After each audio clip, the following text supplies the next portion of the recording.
পশ্চিমবঙ্গে বিধানসভা নির্বাচনের আবহে রাজনৈতিক উত্তাপ ক্রমেই বাড়ছে। একদিকে বিজেপি, অন্যদিকে তৃণমূল। দুই শিবিরই নিজেদের জয়ের ব্যাপারে আত্মবিশ্বাসী। এই পরিস্থিতিতে ভোটের ফল ঘোষণার আগেই বড় দাবি করলেন বিরোধী দলনেতা শুভেন্দু অধিকারী দাবি করলেন 4 মে ফল প্রকাশের পর পশ্চিমবঙ্গে বিজেপি সরকার গঠন করবে।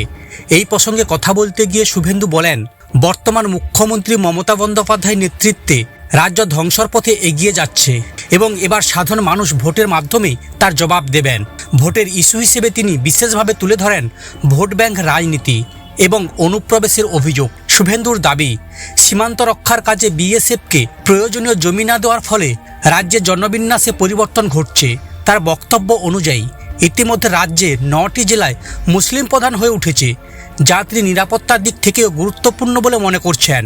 নিজে মুখ্যমন্ত্রী পদে দৌড়ে আছেন কিনা এ নিয়ে প্রশ্নের সরাসরি উত্তর দেননি শুভেন্দু। তিনি জানান, সরকার গঠনের পর দলের কেন্দ্রীয় নেতৃত্বই মুখ্যমন্ত্রী নির্বাচন করবে। তবে আসন সংখ্যা নিয়ে তিনি যথেষ্ট আত্মবিশ্বাসী।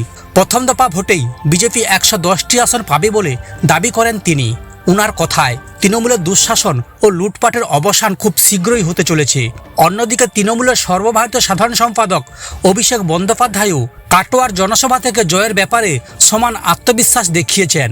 তার দাবি, এবারে নির্বাচন প্রতিবাদের এবং প্রতিরোধের ভোট। তিনি বলেন, তৃণমূল এবার 225-এর বেশি আসন পাবে এবং বিজেপি 50-এর গণ্ডিও পেরোতে পারবে না। পাশাপাশি বিজেপির বিরুদ্ধে কেন্দ্রীয় বঞ্চনা, দুর্নীতি এবং চাকরির প্রতিশ্রুতি না রাখার অভিযোগও তোলেন তিনি। অভিষেক বন্দ্যোপাধ্যায় স্পষ্ট জানান, 4 মে সব প্রশ্নের উত্তর মিলবে। উনার বক্তব্য, বিজেপি বাংলায় বিভিন্ন প্রকল্প বন্ধ রাখার চেষ্টা করছে, কিন্তু রাজ্যের মানুষ সেই চেষ্টার জবাব দেবে ভোটে। তবে এদিন শুভেন্দু অধিকারী শুধু সরকার গঠন করা নয়, রাজ্যের ভবিষ্যৎ রাজনৈতিক সমীকরণ নিয়েও স্পষ্ট ইঙ্গিত দিয়েছেন। এখন অপেক্ষা 4 মে ভোটের ফলাফলের উপর। ভবানীপুর বিধানসভা কেন্দ্রে নির্বাচনী প্রচারকে কেন্দ্র করে উত্তেজনা এবং তার প্রেক্ষিতে খোদ মুখ্যমন্ত্রীর পাড়ায় থানায় বড়সড় পুলিশি রদবদল রাজ্য রাজনীতিতে নতুন মাত্রা যোগ করছে। ভবানীপুরের 70 নম্বর ওয়ার্ডে বিজেপি ও তৃণমূল সমর্থকদের মধ্যে দফায় দফায় বচসা ও উত্তেজনার সৃষ্টি হয়। পরিস্থিতি সামাল দিতে পুলিশ মোতায়েন করা হলেও এর কিছু আগেই নির্বাচন কমিশন কালীঘাট থানার ওসি সহ একাধিক উচ্চপদস্থ কর্মকর্তাকে বদলির নির্দেশ জারি করেন। এই পদক্ষেপের নেপথ্যে বিজেপির প্রতি অসহযোগিতার অভিযোগ রয়েছে বলে দাবি করেছেন গেরুয়া শিবিরের প্রার্থী। বিজেপি প্রার্থী শুভেন্দু অধিকারীর অভিযোগ, তাকে নির্বাচনে জনসভা করার অনুমতি না দেওয়া এবং বিজেপি কর্মীর ওপর পুলিশের পক্ষপাতমূলক আচরণের কারণেই নির্বাচন কমিশন এই কড়া পদক্ষেপ গ্রহণ করেছে।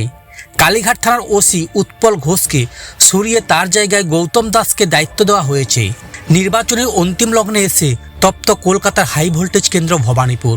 মুখ্যমন্ত্রীকে আক্রমণ করে তিনি তৃণমূলের একদল কর্মীকে ইতরের দল এবং নর্দমার কিট বলে কটাক্ষ করেন। শুভেন্দু অধিকারীর অভিযোগ, ভবানীপুর থানা এলাকায় তার প্রচারে অনুমতি থাকা সত্ত্বেও তৃণমূল বারবার বাধা দিচ্ছে। এই মর্মে তিনি নির্বাচন কমিশনের কাছে ভবানীপুর ও কালীঘাট থানার বিরুদ্ধে নালিশ জানারও হুঁশিয়ারি দিয়েছেন। পুলিশের একাংশকে তৃণমূলের দলদাস হিসেবে অভিযুক্ত করে তিনি প্রশ্ন তোলেন, আর কতদিন চটি চাটবেন? কর্মরত পুলিশ আধিকারিকদের হুঁশিয়ারি দিয়ে তিনি সাফ জানান, পোশাকের সম্মান রক্ষা না করলে এবং দালালি বজায় রাখলে ভবিষ্যতে এর পরিণাম ভালো হবে না।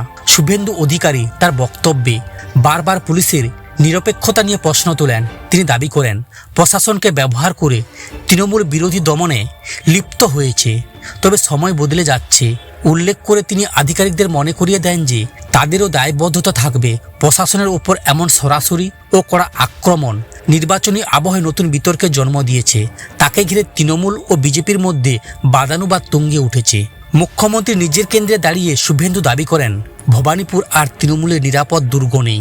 বিগত দিনে বিশৃঙ্খলা ও জনরোষের প্রসঙ্গ টেনে তিনি বলেন, যে মানুষ এখন ভয় কাটিয়ে রাস্তায় নামছে।